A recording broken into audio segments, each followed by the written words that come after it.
Got a couple last cranks here to do, and of course, Charlie has always got to be in the videos. So I welded on my slide hammer, and I'm gonna take off this one bushing here. So it's not gonna take a lot, but I gotta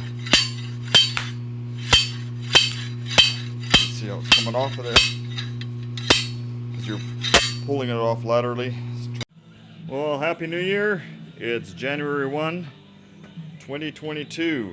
So to be productive today, I got out here and I started polishing the cranks up, cleaning them up for the final polish on the rods and mains.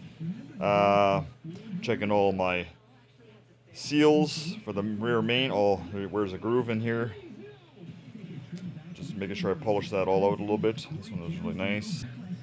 And you can see all the markings on here. I've measured all of these and made sure that they're not out of round. Measure them in different directions. That's the mains and the rod.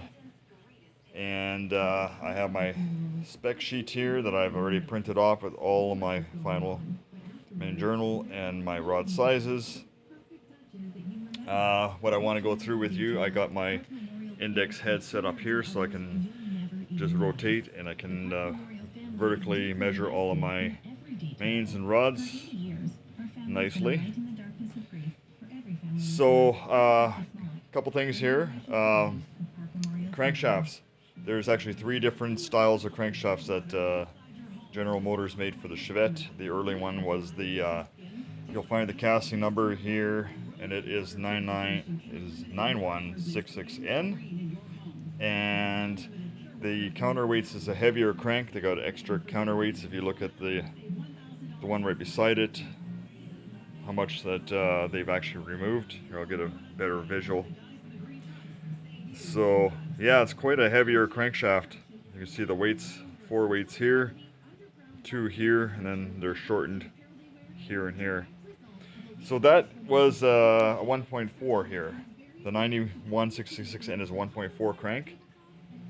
And that crank was available for the 1976 and 1977 model years, making a lot less horsepower, obviously. The main and the rods are all identical to every other crank that GM made for the Chevette. So the next one was the casting number 7184N, and that is the 1.6 crank, and that was available from 1976 to 1981. And the difference with these cranks versus the later crank, which is the 1140N, there's a couple here. Now remember, like I said, the journals being mains and rods are all the same sizes through all of the years, but the difference is going to be coming where the pilot bearing in the crank has a change.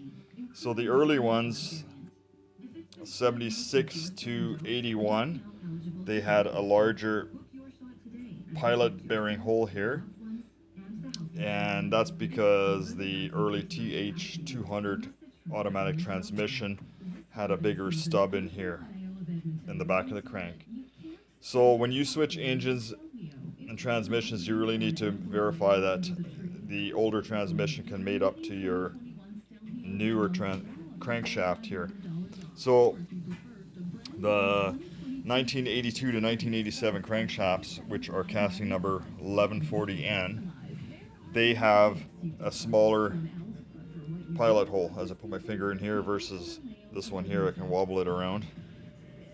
And having a smaller pilot hole, that means the automatic transmission, the TH180, was a lockup torque converter, which had a smaller stub right here, and the older ones was non-lockup and they had a big stub. So GM on their manual transmissions were all 15 millimeter stub shafts, and to accommodate that they had either a needle bearing or your bronze bearing bushing, and the older ones had the bigger bushing. So there's the 2 different bushings. That's the newer style, and this is the older style, which would fit back in here to accommodate your manual transmission stub shaft, 15 millimeter. 1, 2, and there's your latest one. So hopefully that helps some of you guys with crankshaft verification and automatic transmission differences.